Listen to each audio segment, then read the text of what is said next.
नमस्ते बच्चों, my self Jaiswal sir.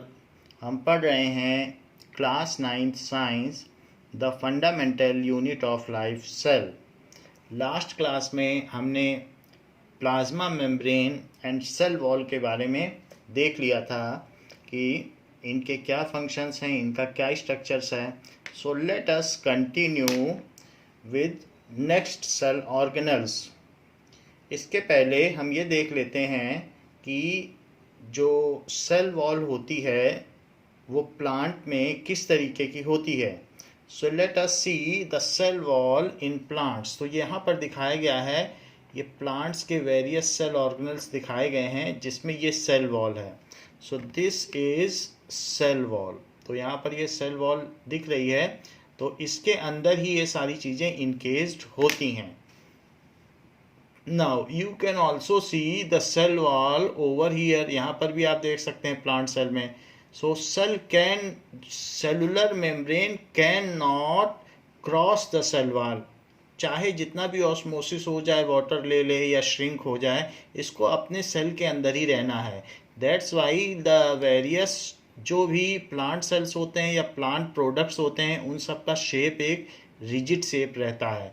तो ये इसको किसी भी चीज़ को टर्जिडिटी प्रदान करती है। That means it keeps in a fixed shape. तो ऐसा इसमें यहाँ पर सेल वॉल आप देख रहे हैं, दिस इज सेल वॉल। सो ये बाहर में, और इसके अंदर एक प्लाज्मा मेम्ब्रेन भी होगी। Now we can further see it with the next diagram like this. यहाँ पर भी देखा जा सकता है, इट इज़ ए प्रोटोटाइप जो कि बाजार में बिकता है।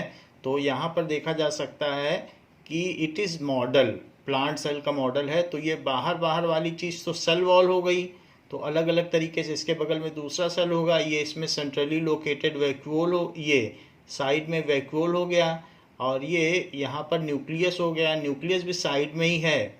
बाकी जो भी सेल ऑर्गेनल्स हैं, जैसे कि क्लोरोफिल हो गया, माइटोकॉन्ड्रिया दैट इज क्लोरोप्लास्ट, वो सारी चीज़ें हैं, लाइजोसोम है, एंडोप्लाज्मिक रेटिकुलम है, और गोल्जी ऑपरेटर्स भी इसमें दिखाया गया है। तो इस तरीके से प्लांट सेल में ख़ास बात यह है कि उसमें सेल वॉल एडिशनली होती है, जो कि एनिमल सेल में नहीं होती। फंगी और बैक्टीरिया में भी सेल वॉल होती है। इसी का आपको यहाँ पर एक मैग्नीफाइड वर्जन दिखाया गया है कि किस तरीके से इसके अंदर आपको क्लोरोप्लास्ट दिख रहा है। So this is chloroplast, this is mitochondria, Golgi apparatus, endoplasmic reticulum, जिसमें अंदर रफ है, बाहर स्मूथ है। और ये जो स्ट्रक्चर दिख रहा है दैट इज वैक्यूल, जो कि स्टोर हाउस है। इसमें कई न्यूट्रिएंट्स भी स्टोर रहते हैं और वेस्ट भी स्टोर रहते हैं। तो इस तरीके से ये चीज़ दिखाई गई है। ये लाइजोसोम है ब्लू कलर का। सो ये भी प्लांट सेल है।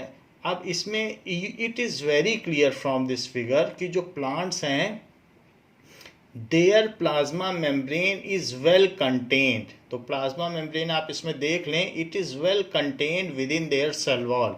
It is the microscopic view of plant cells, जिसमें ये आपको दिख रही है प्लाज्मा मेम्ब्रेन, और बाकी ये यहाँ पर सेल वॉल है। So this is cell wall. So various cell walls are there, within that the cell is located. तो cell is located within plant cell. ये श्रिंक भी हो गई है तब भी उसी के अंदर है। तो प्लांट सेल उसको जो सेल वॉल है उसको एक फिक्स्ड रिजिड और टर्जिडिटी देता है, उसको फिक्स्ड शेप देता है।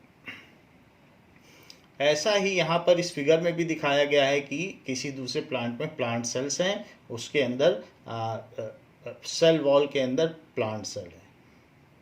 अच्छा, प्लांट सेल को आप ऐसे भी देख सकते हैं, this is the plant cell. यहाँ पर दिखाया गया है कि अब इसमें कई चीज़ें हैं, जैसे कि इसमें सेंट्रली लोकेटेड न्यूक्लियस नहीं है। यहाँ पर ये तो इसके इधर पर आप सेल वॉल होगी, इधर पर तो सेल वॉल बाहर है, जो कि अभी नहीं दिखाई दे रही है, वो ब्लैक है। However side wise located nucleus होता है प्लांट में। और ये सारी चीज़ें, ये जो चीज़ें दिखाई गई हैं, दिस इज़ क्लोरोप्लास्ट, जो इसमें फोटोसिंथेसिस होती है और ग्लूकोज बनता है, खाना बनता है। और बाकी जो अदर ऑर्गेनल्स हैं, mitochondria, vacuole, these are located within this. जैसे माइटोकॉन्ड्रिया आप देखें तो यहाँ पर दिखाई पड़ रहा है।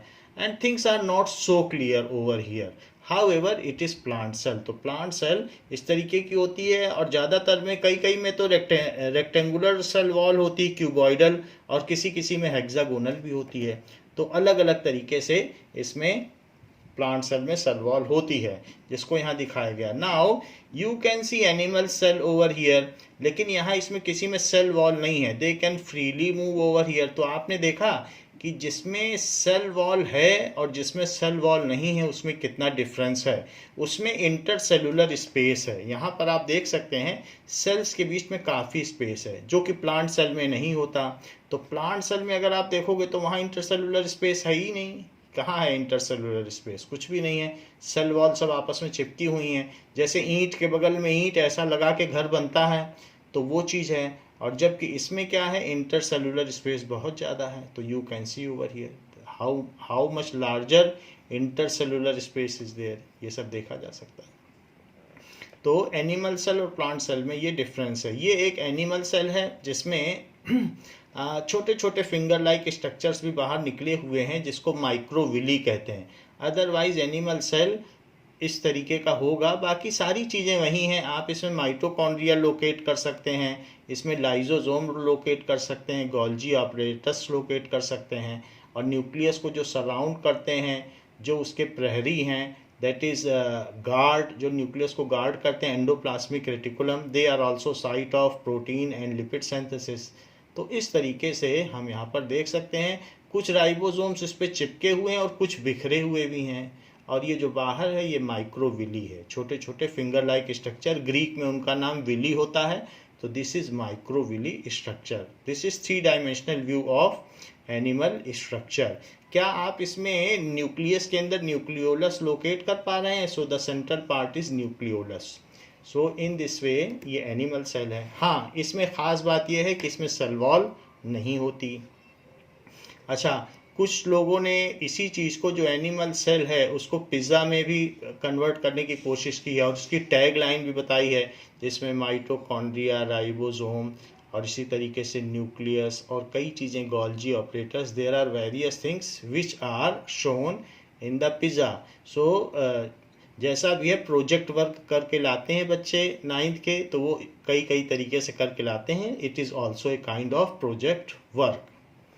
सो ये भी दिखाया गया है। Now we have seen till now 2 of the cell organelles. One is plasma membrane and दूसरी है सेल वॉल, जो प्लाज्मा मेम्ब्रेन के ऊपर होती है और प्लांट में पाई जाती है, फंगी में पाई जाती है और बैक्टीरिया में पाई जाती है। Now third organelle is nucleus. So third one is nucleus.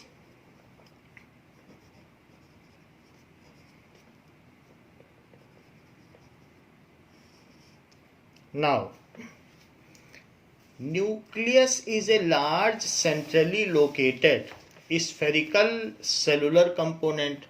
So, nucleus is a large centrally located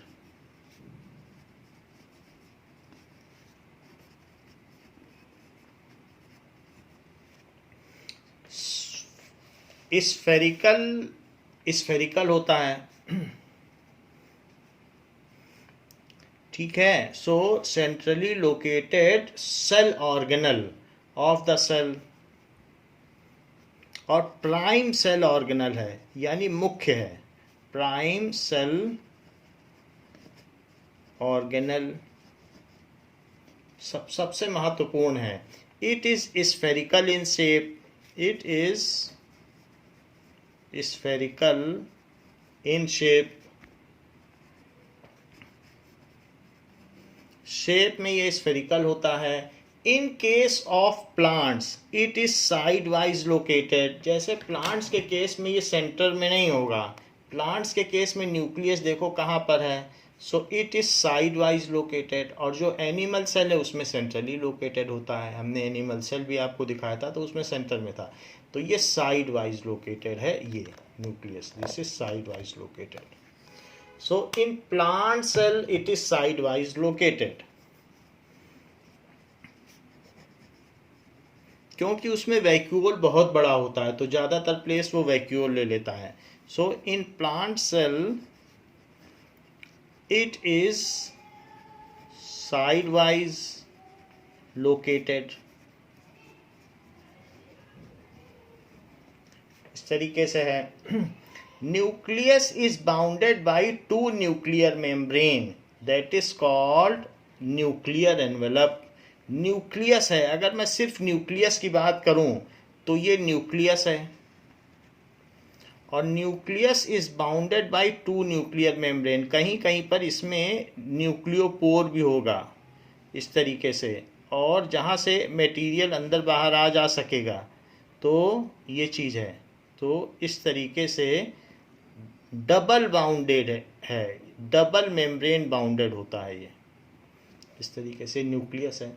nucleus के अंदर में एक डेंसर प्लेस होता है जिसको कि न्यूक्लियोलस कहते हैं. ये न्यूक्लियोलस है.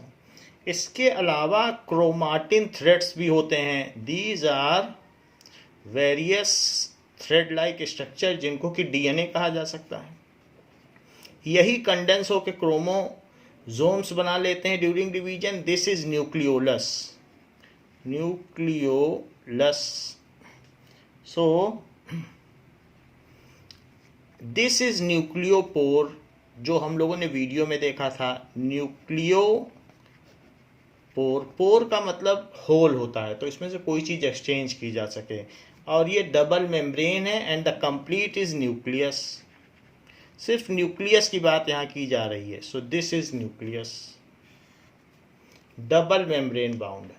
सो सेंट्रली लोकेटेड और प्लांट में साइड वाइज लोकेटेड होता है. So it is bounded by two nuclear membrane. It is bounded by two nuclear membrane. इसमें दो न्यूक्लियर मेम्ब्रेन होती हैं जो कि यहाँ दिखाई गई हैं डबल. ये दोनों न्यूक्लियर मेम्ब्रेन है. न्यूक्लियर मेम्ब्रेन, मेम्ब्रेन का मतलब झिल्ली होती है. मेम्ब्रेन जिसके अंदर कोई चीज़ एनकेस्ड होती है. So it is bounded by two nuclear membrane and which is called nuclear envelope. इसके अलावा न्यूक्लियस इज सराउंडेड बाय, अगर हम कहें कि न्यूक्लियस के चारों ओर क्या है, so nucleus is surrounded by endoplasmic reticulum. So a network of endoplasmic reticulum है. न्यूक्लियर को कौन घेरे हुए है? So it is surrounded by endoplasmic reticulum. ऐसे इसके चारों तरफ. तो it is endoplasmic reticulum. So nucleus is surrounded by endoplasmic reticulum.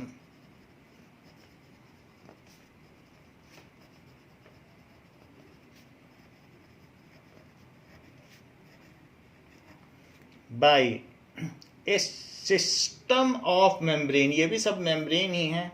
Bye endoplasmic reticulum. The jelly-like substance in which genetic material floats is called nucleoplasm. इसके अंदर भी एक jelly like substance है जिसमें डीएनए फ्लोट कर रहा है, तो उसको कहेंगे न्यूक्लियोप्लाज्म. प्लाज्म का मतलब लिक्विड होता है. प्लाज्म जैसे सेल में साइटोप्लाज्म, न्यूक्लियस के अंदर न्यूक्लियोप्लाज्म, दोनों को मिला दो तो protoplasm. So the jelly like substance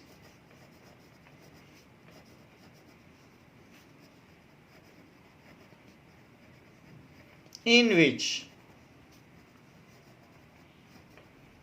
DNA floats, जिसमें DNA फ्लोट करेगा, is called न्यूक्लियोप्लाज्म. उसको न्यूक्लियोप्लाज्म कहते हैं. एक फ्लूइड जैसा सब्सटेंस है जो कि न्यूक्लियोप्लाज्म है. ठीक है। So DNA, function of DNA क्या है ये हमने पहले भी लिखा दिया है, deoxyribo nucleic acid. Function of DNA is to transfer traits from one generation to other generation, एक जनरेशन से अगली जनरेशन तक जो माता पिता के लक्षण हैं वो उनके बच्चों तक पहुंचाना। And it also contains the code for protein synthesis, कैसा प्रोटीन बनना है यही कोड देता है राइबोसोम्स को कि ऐसा प्रोटीन बनाओ। So DNA is genetic material, DNA is genetic material which transfers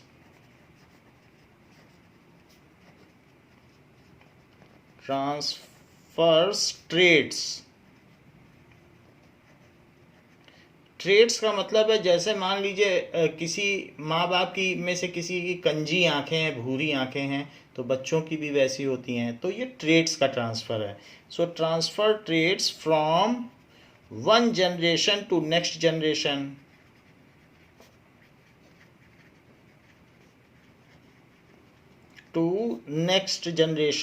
तो जीन का ट्रांसफ़र है, यानी उनका जो प्रॉपर्टीज़, इसीलिए तो इसको जेनेटिक ट्रांसफ़र कहा है। जैसा हमारा जीन है वैसे हमारे माँ बाप का जीन है और वैसे ही हमारे बच्चों का होगा। So from one generation to other generation, इसीलिए इसे जेनेटिक मटेरियल कहा है।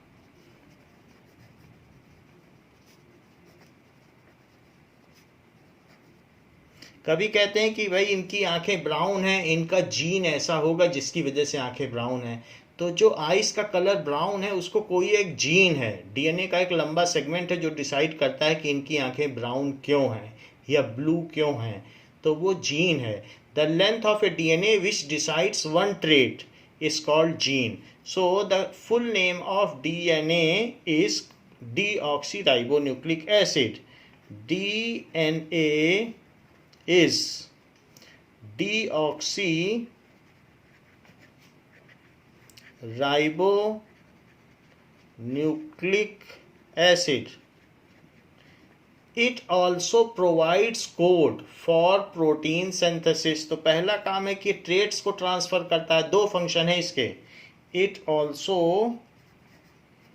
contains code for protein synthesis।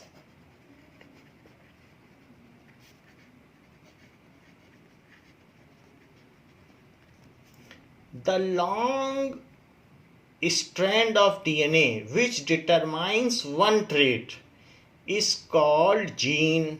The long जो भी स्ट्रैंड का मतलब धागा, द लॉन्ग स्ट्रैंड इसका मतलब होता है धागा, क्योंकि थ्रेड की तरह ही होता है, of DNA which is responsible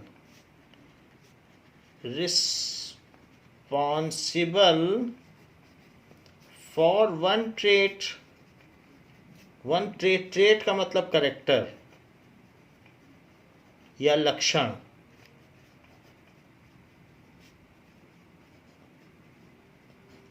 is called gene. तो जीएनए की जीन क्या है? एक बहुत बड़ा लंबा डीएनए का एक स्ट्रैंड धागा जिससे एक करेक्टर डिसाइड हो जाए तो उसको कहते हैं भाई ये जीन हो गया। So it is called gene. When DNA is in condensed form, it takes the shape of X and is called chromosome। When during splitting of cell, जब सेल के डिवीजन के टाइम पे ऐसा होता है, ड्यूरिंग सेल डिवीजन तभी condense होता है।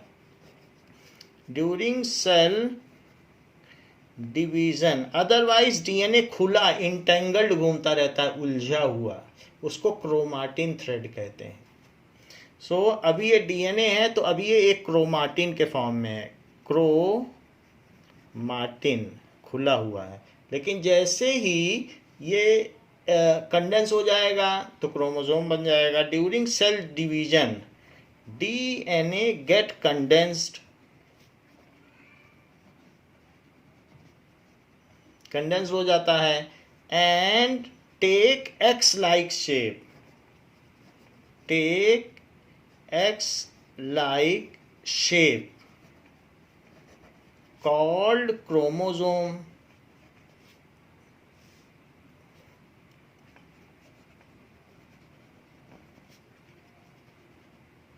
It is hereditary material. Hereditary का मतलब जैसे कोई भी चीज़ हमको उत्तराधिकार में अपने माता पिता से मिलती है, जायदाद मिलती है, पैसा है, मकान है, उसी तरीके से हमको ट्रेड्स अपने माता पिता से मिलते हैं, तो क्रोमोजोम की वजह से मिलते हैं। So it is hereditary material या material of inheritance.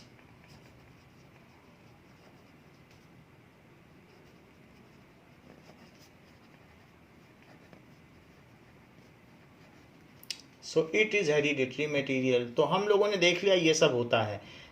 Now nucleus also contains centrally located nucleolus which is a site of ribosome synthesis. वहाँ राइबोसोम्स बनते हैं और राइबोसोम ही तो प्रोटीन बनाता है।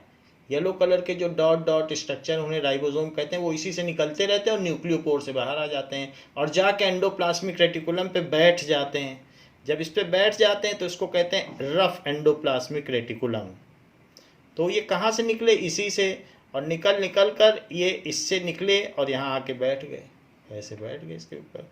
तो इस तरीके से ये चीज़ होती है। Nucleus contains centrally located nucleolus, ये चीज़ है। Nucleus contains centrally located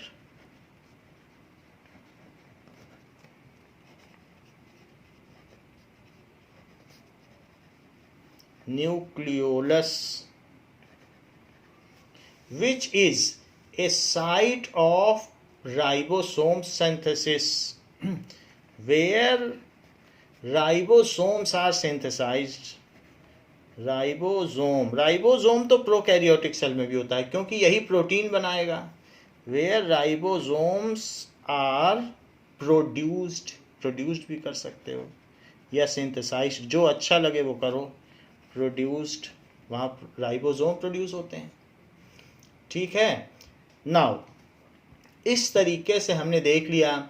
In prokaryotic cell only single chromosomes are present. However, in eukaryotic cell more than one chromosomes are present. Nucleolus is also known as factory of ribosome. ये भी जान लेना चाहिए। तो factory of ribosome का नाम पूछा जाए तो nucleolus। Nucleolus is also known as factory of ribosomes।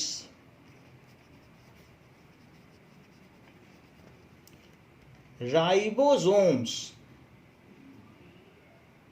Producers या सिंथेसाइजर्स प्रोटीन। राइबोसोम नहीं होगा तो प्रोटीन नहीं बनेगा और हमारी बॉडी में हर काम प्रोटीन से ही होता है। So ribosome synthesize various types of protein.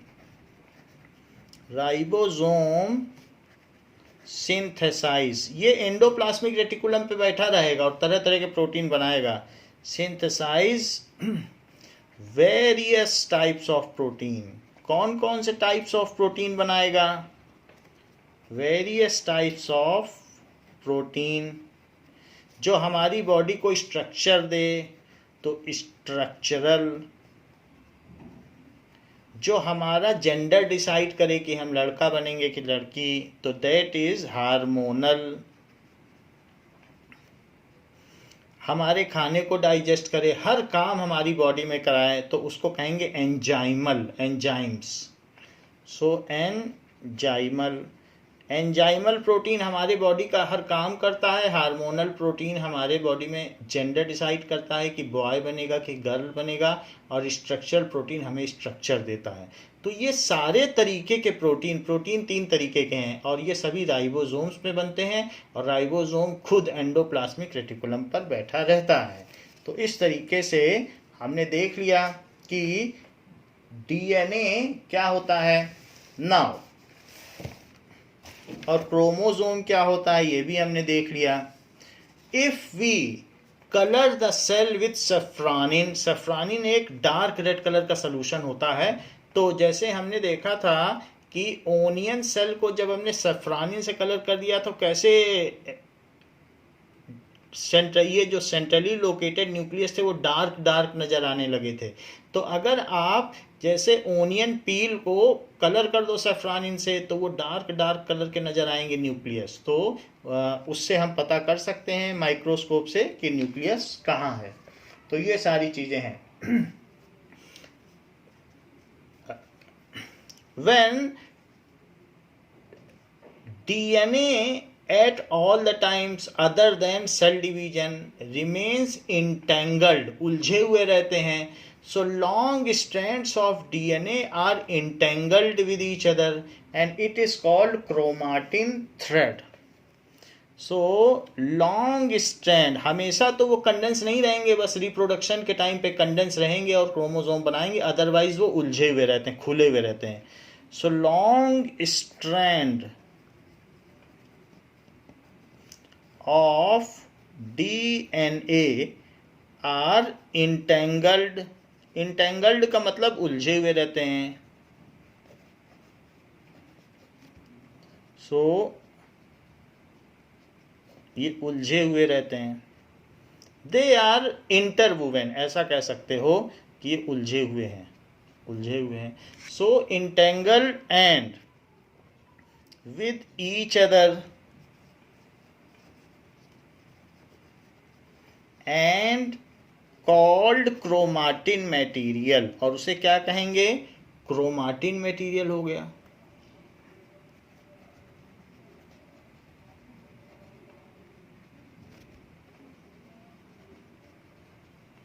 So this is called chromatin material. Now, in prokaryotic cells, prokaryotic cell में क्या होगा, in prokaryotic cells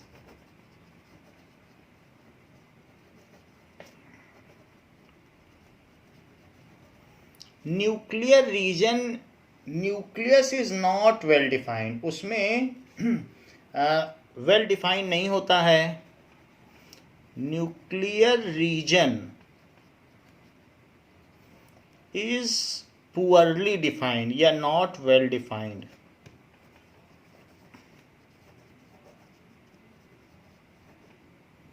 it is also not membrane bound, it is also not membrane bound, ना इस पे कुछ covering होती है ना तो ये मेम्ब्रेन बाउंड होता है, तो ऐसा कुछ भी नहीं होता। इट इज कॉल्ड, इसलिए इसे क्या कहेंगे, it is called nucleoid, there it is called nucleoid.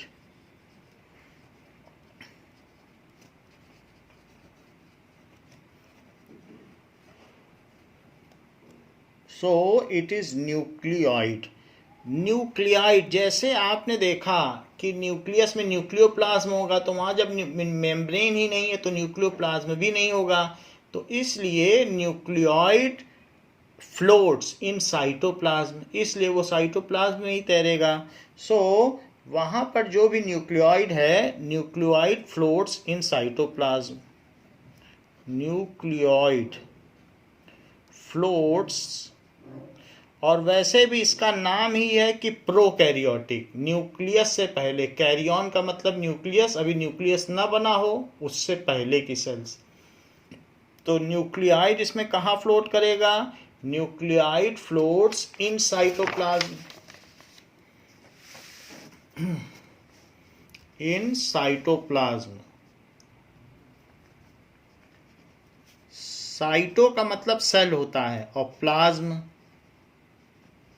यानी सेल का लिक्विड, कोशिका द्रव्य। So it is cellular liquid. साइटोज और plus plasm, that is cellular liquid, cell plus liquid. तो सेल के लिक्विड में न्यूक्लियस फ्लोट करता रहता है, ऐसा प्रोकैरियोटिक सेल में होता है। Now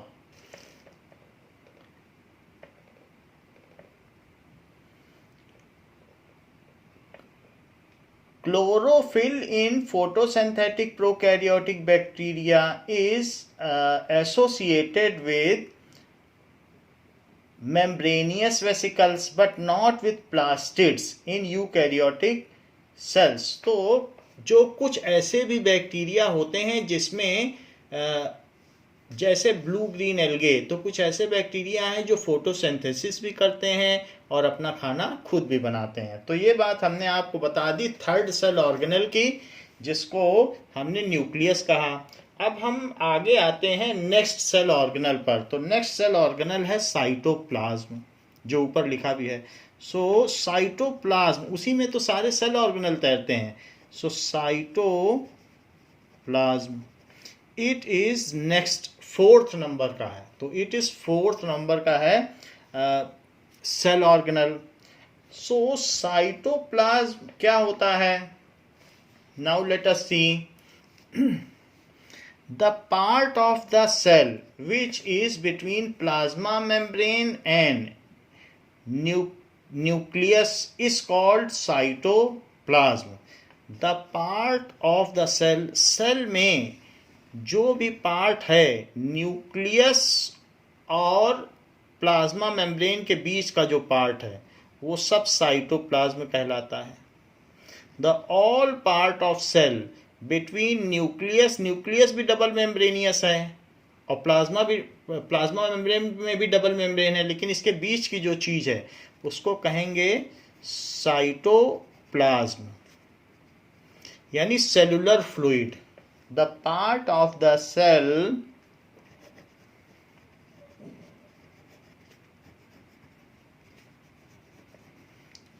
which is between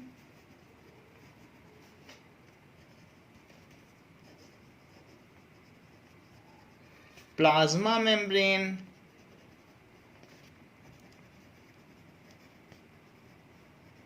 and nucleus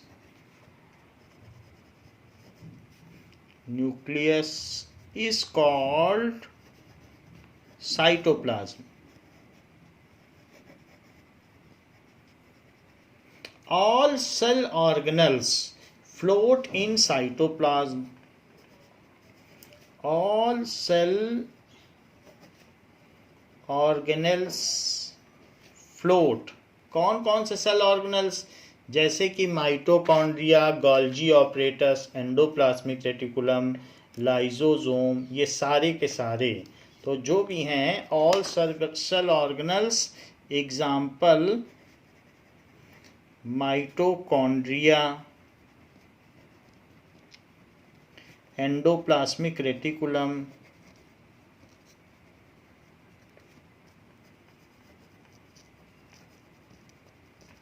Golgi apparatus,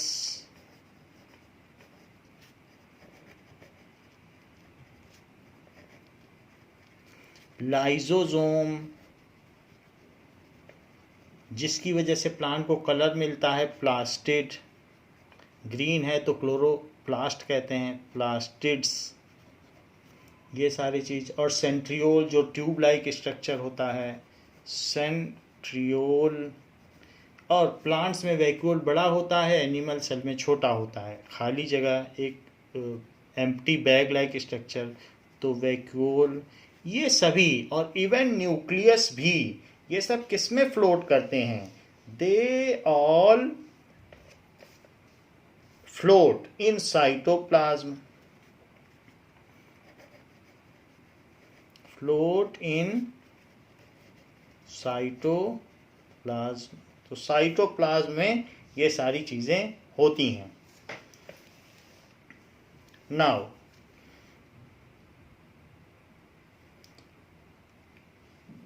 ये सारी बात हो गई साइटोप्लाज्म की।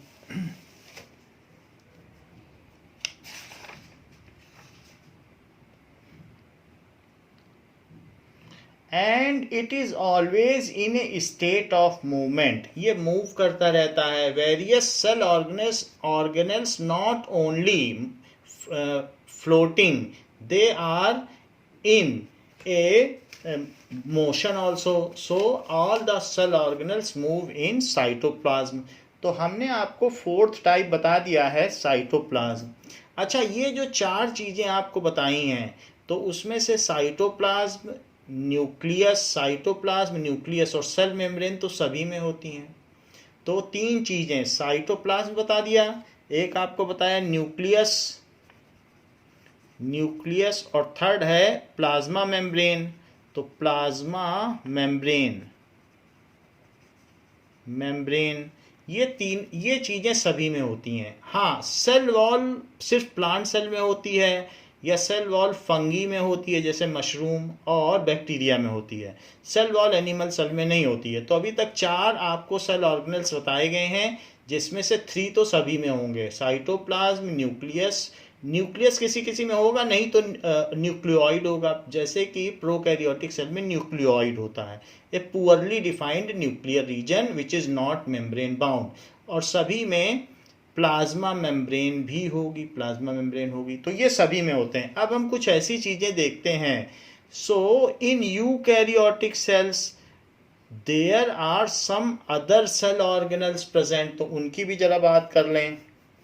सो in eukaryotic cells, well defined, eukaryotic का मतलब after nucleus, in eukaryotic cells, carry on का मतलब न्यूक्लियस और यू का मतलब आफ्टर, जिसमें न्यूक्लियस बन चुका है। Other cell organelles are also present, cell organelles are also present। तो वो कौन कौन से होते हैं? 4 के आगे अब काउंटिंग होगी, 4 हो गया, फिफ्थ बताने जा रहा हूं आपको। So this is endoplasmic reticulum, which are following.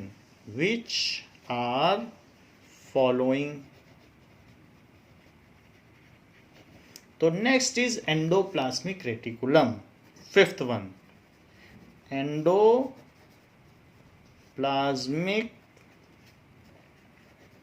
Reticulum.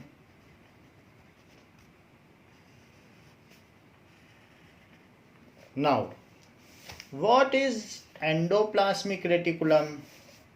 So, a membranous network that is enclosing or which covers the nucleus is called endoplasmic reticulum, जो घेरे रहता है न्यूक्लियस को। तो ऐसी बात है, a large network of membrane bound tubes, a large network. Endoplasmic reticulum क्या है? Is large network of membrane bound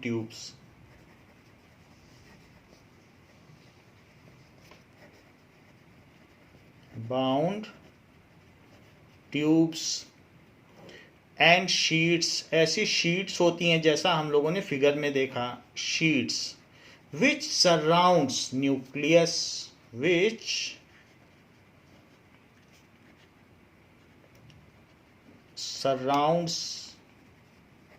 nucleus, ये न्यूक्लियस को सराउंड करता है, and controls the transfer of material between cytoplasm and nucleus.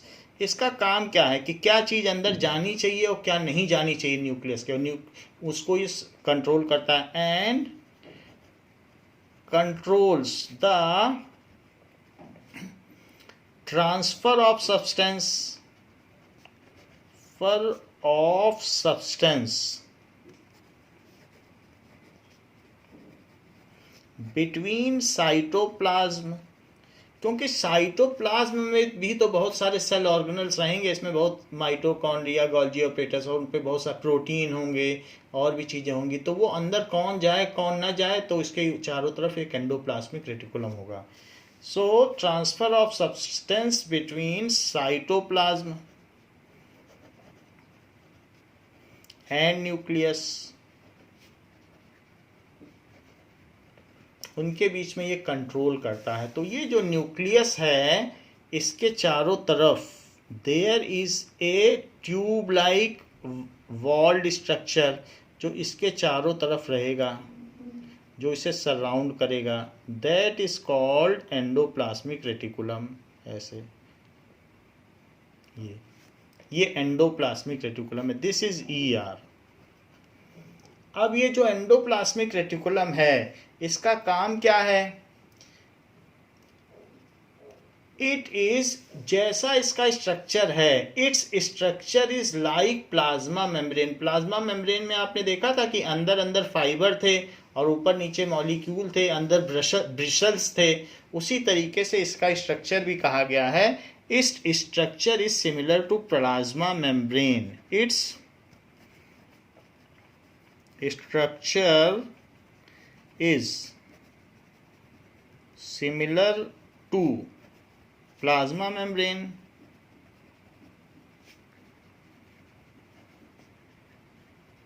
तो plasma membrane जैसी है उसी तरीके से इसका भी स्ट्रक्चर है, भले ही ये ऐसा क्यों ना हो. जैसे बताया गया कि ये इस तरीके का नेटवर्क है जो सराउंड करता है न्यूक्लियस को, इस तरीके से ऐसे है एंडोप्लाज्मिक रेटिकुलम.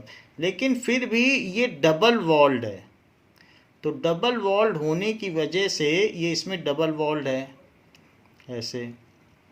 तो डबल वॉल्ड है तो इस तरीके से है. और ये जो डबल वॉल्ड है, अगर हम इस वॉल को देखें, इस वॉल को, ये जो बहुत छोटी सी यहाँ दिख रही है, तो इसका जो वॉल देखेंगे उसको मैग्नीफाई करेंगे तो ऐसे लगेगा कि जैसे शीट्स है मॉलिक्यूल की, और मॉलिक्यूल की शीट ऊपर नीचे इस तरीके से है एंड उसके बीच में ब्रिसल्स हैं, जैसे टूथ ब्रश में ब्रिसल्स होते हैं, तो उसी तरीके से इसमें लगेगा ऐसे इसमें ब्रिसल्स हैं. तो ये ऊपर की वॉल हो गई. और इसी तरीके से एक इसमें नीचे की भी वॉल होगी, तो उसमें भी बहुत सारे मॉलिक्यूल्स होंगे और उनमें से भी ऐसे फाइबर्स निकले होंगे, फाइब्रस. तो इस तरीके से ये तो डबल वॉल्ड है, इन दोनों में फाइबर्स निकले हुए हैं. सो इस तरीके का स्ट्रक्चर होता है ये वाला, तो डबल वॉल्ड है. तो इस ऐसा ही प्लाज्मा मेम्ब्रेन में भी था. सो इट्स स्ट्रक्चर, तो कौन सा अंदर जाए कौन सा ना जाए, इसमें भी कई पंप होते हैं जिसके थ्रू कोई भी चीज़ न्यूक्लियस के अंदर जा सकती है. सो प्लाज्मा मेम्ब्रेन होती है. It is of two type. One is rough endoplasmic reticulum. It is of two types.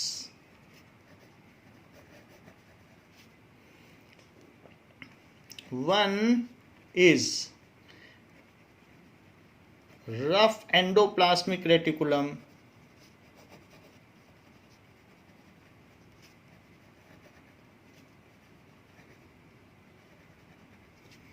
On which ribosomes are present.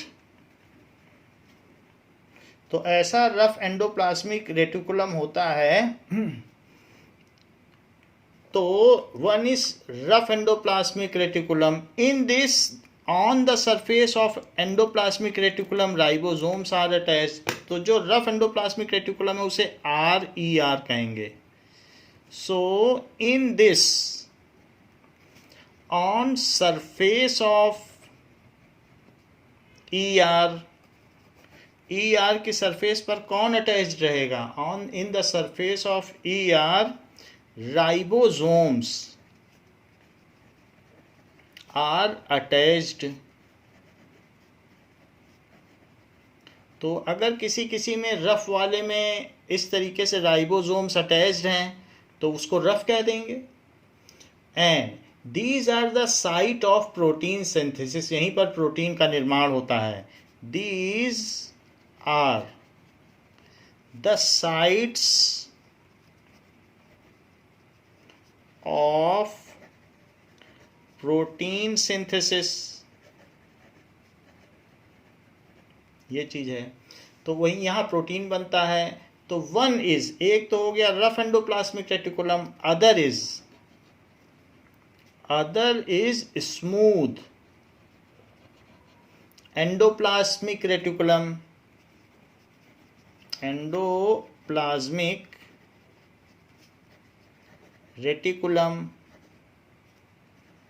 on which no ribosomes are attached,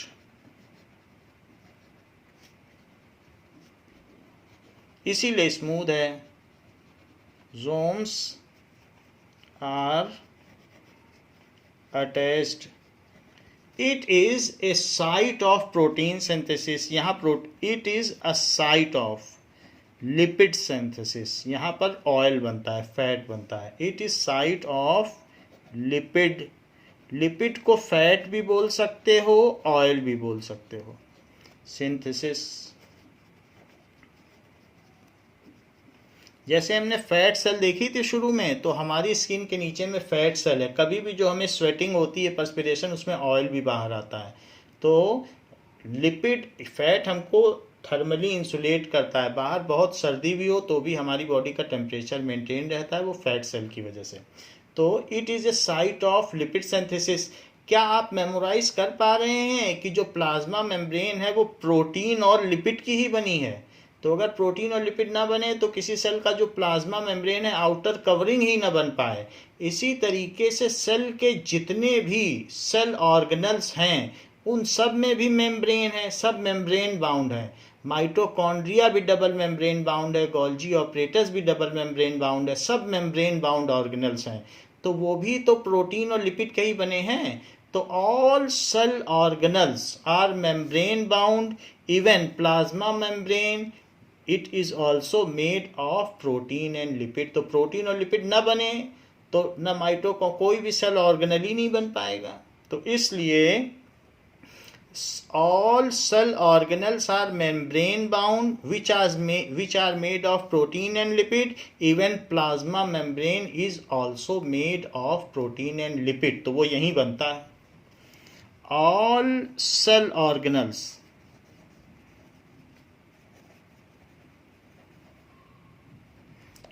are membrane bound, सभी पे एक झिल्ली है, cover है, membrane bound.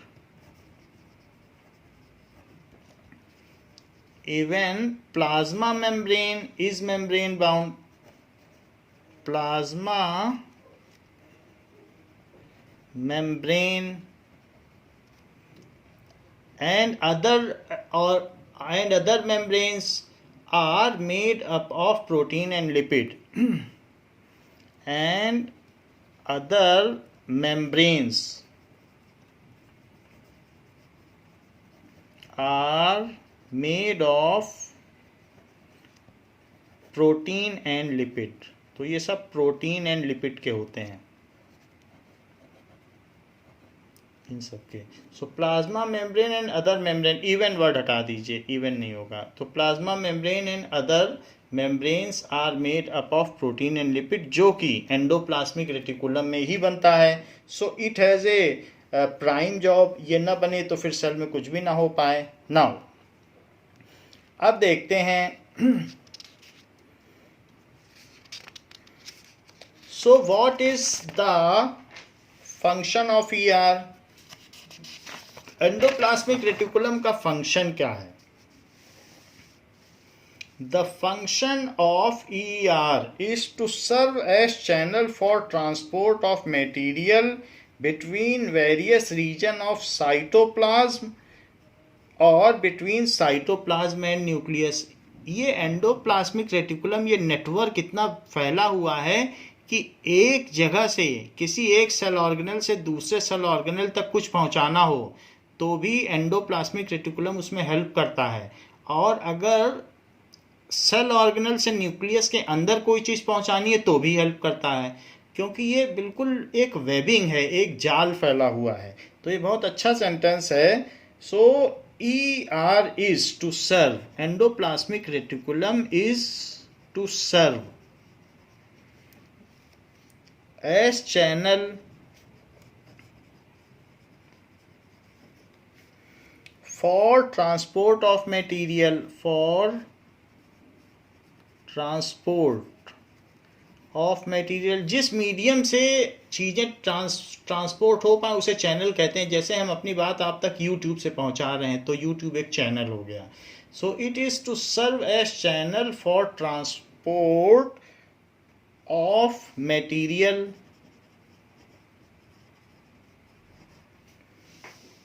between various regions of cytoplasm, between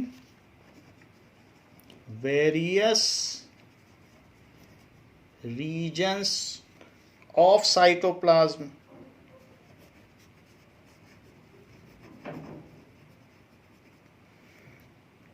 or between cytoplasm and nucleus, or between cytoplasm and nucleus। सो ये काम होता है सेल से साइटोप्लाज्म के सेल ऑर्गेनल से न्यूक्लियस के अंदर पहुंचाने का काम, या फिर सेल ऑर्गेनल से सेल ऑर्गेनल तक पहुंचाने का काम यही करता है। It is also a provides a framework for biochemical activities of cell. इसी के ऊपर दूसरी बायोकेमिकल एक्टिविटीज भी होती, क्योंकि ये वेब लाइक स्ट्रक्चर है, एक तरीके से फोल्डेड ट्यूब लाइक स्ट्रक्चर है। जैसे बहुत सारी ट्यूब फोल्डेड ना हो, जैसे भूल भुलैया होता है तो उसमें एक जगह से गए फिर अंदर चलते चले गए, वैसा ही ये स्ट्रक्चर है।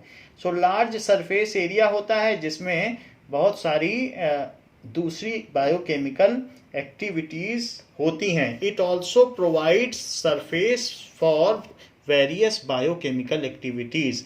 जो भी चीज़ें, ऐसे केमिकल रिएक्शन जो जिंदा लोगों के अंदर होते हैं, लिविंग बीइंग्स के अंदर, उसको कहते हैं बायोकेमिकल रिएक्शन। एक होता है केमिकल रिएक्शन लैब में करा लो, एक होता है बॉडी के अंदर। तो उन रिएक्शंस को, उन केमिकल रिएक्शंस को कहते हैं biochemical reactions. So it provides a surface for, क्योंकि इसके पास लार्ज सरफेस एरिया है, ये फोल्डेड स्ट्रक्चर है, it provides a surface for various biochemical reactions.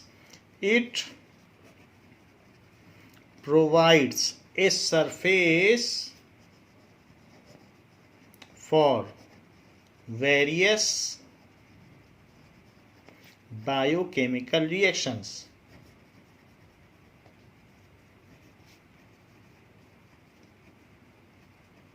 तो इसी के सरफेस पे रिएक्शंस होती हैं। तो हमने आपको फिफ्थ बता दिया है जिसमें कि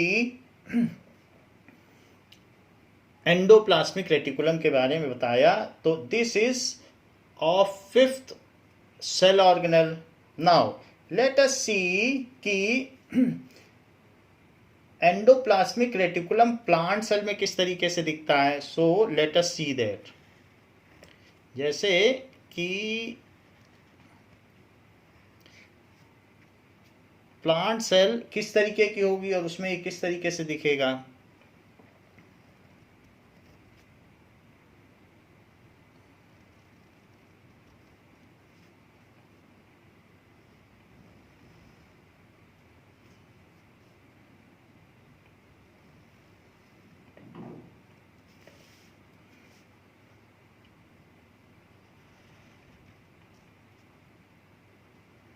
So this is plant cell।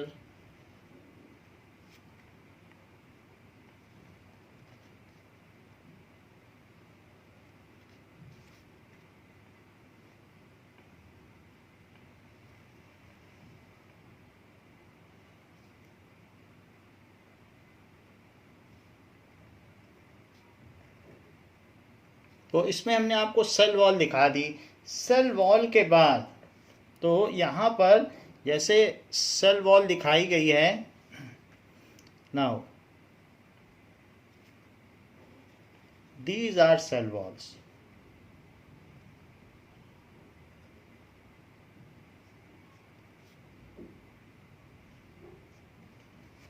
तो ऐसे ही बहुत सारी इसमें सेल वॉल होंगी। नाउ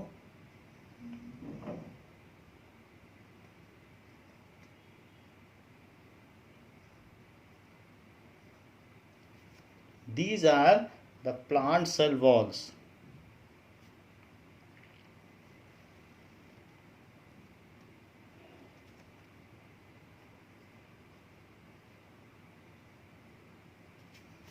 तो इस तरीके से ये चीज़ें हैं। बाकी और भी तरफ हो सकती हैं सेल वॉल, जो कि यहाँ पर दिखाई देंगे पीछे से ये।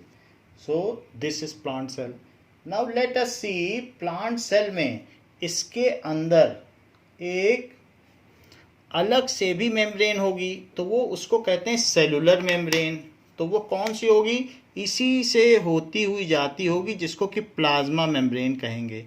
तो वो इसके साथ साथ चलेगी, क्योंकि सेल वॉल अलग है और प्लाज्मा मेम्ब्रेन अलग है। So this is plasma membrane भी कह सकते हो या सेल मेम्ब्रेन भी कह सकते हो। तो इसके अंदर वो सेल है, सेल वॉल के अंदर, जो कि खुद डबल मेम्ब्रेनियस है। ये देखिए, ये इसकी सिंगल मेम्ब्रेन हो गई, लेकिन ये सिंगल नहीं है, इसमें एक डबल है। So it is double membrane.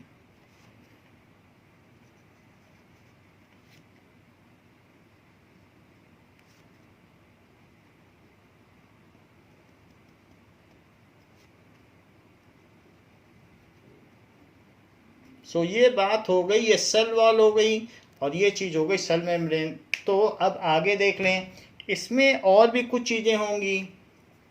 That is a nucleus. So nucleus क्या होगा? वो साइड वाइज लोकेटेड होगा। न्यूक्लियस जो भी होगा, that is side wise located.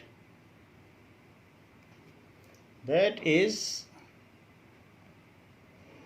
ये, और इसमें सेंट्रली लोकेटेड न्यूक्लियोलस भी होगा, और ये न्यूक्लियस इसमें दिखाया गया है, which is side wise located.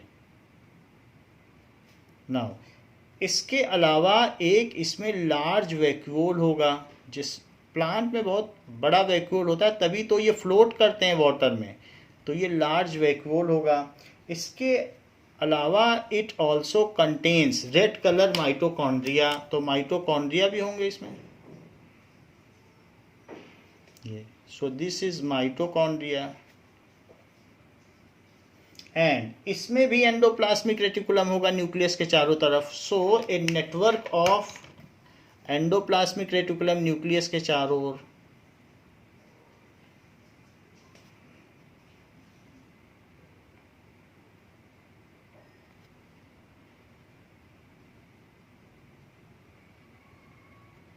ये and it will also contain some Golgi apparatus. So जहाँ पर चीज़ें पैक होती होंगी, so this is Golgi apparatus. So Golgi apparatus हो गया। And it will also contain some lysosomes, जो सुसाइड बैग होंगे, और उसमें डाइजेस्टिव जूसेस होंगे। ये वैक्यूल हो गया। And so these are the things. इसके अलावा इसमें कुछ प्लास्टिड्स होंगे।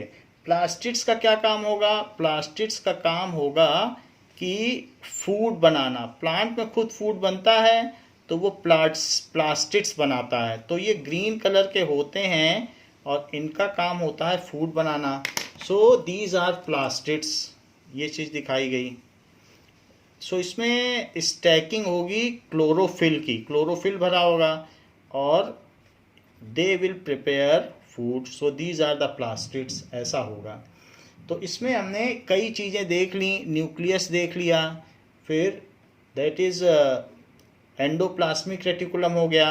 कुछ पर राइबोसोम बैठा होगा, तो वो रफ एंडोप्लाज्मिक रेटिकुलम होगा, और कुछ पर नहीं बैठा होगा तो वो स्मूथ होगा। And these are cell walls.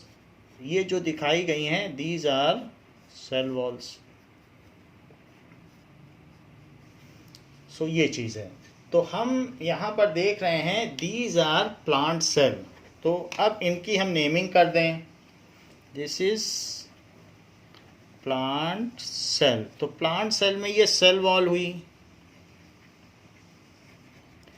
Now this is lysosome.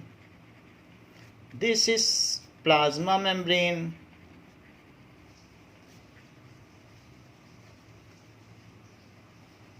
This is vacuole and this is nucleus. तो ये न्यूक्लियस है, बीच वाला न्यूक्लियोलस होगा, न्यूक्लियस, और ये जो सेंटर में है दैट इज न्यूक्लियोलस। ये आर ई आर है, that is R E R, और जो ये है that is S E R. तो इसके अलावा सेल वॉल तो हमने दिखा दी, plasma membrane. Now this is plastids, chloroplast है, क्लोरोप्लास्ट। प्लास्टिड्स के 3 टाइप होते हैं, क्लोरोप्लास्ट अगर ग्रीन कलर का है, रोडोप्लास्ट अगर रेड कलर का है, अगर कोई कलर नहीं है तो ल्यूकोप्लास्ट। तो इस तरीके से ये चीज़ दिखाई गई। और बाकी गोल्जी ऑपरेटस हम लोगों ने नहीं दिखाया है, तो इसको दिखा दें, दैट इज गोल्जी ऑपरेटस। एक और गलती हो गई, हमने इसमें साइटोप्लाज्म ही नहीं दिखाया और माइटोकॉन्ड्रिया भी नहीं दिखाया। तो इसलिए माइटोकॉन्ड्रिया, व्हाट इज माइटोकॉन्ड्रिया भी दिखा दो। So mitochondria,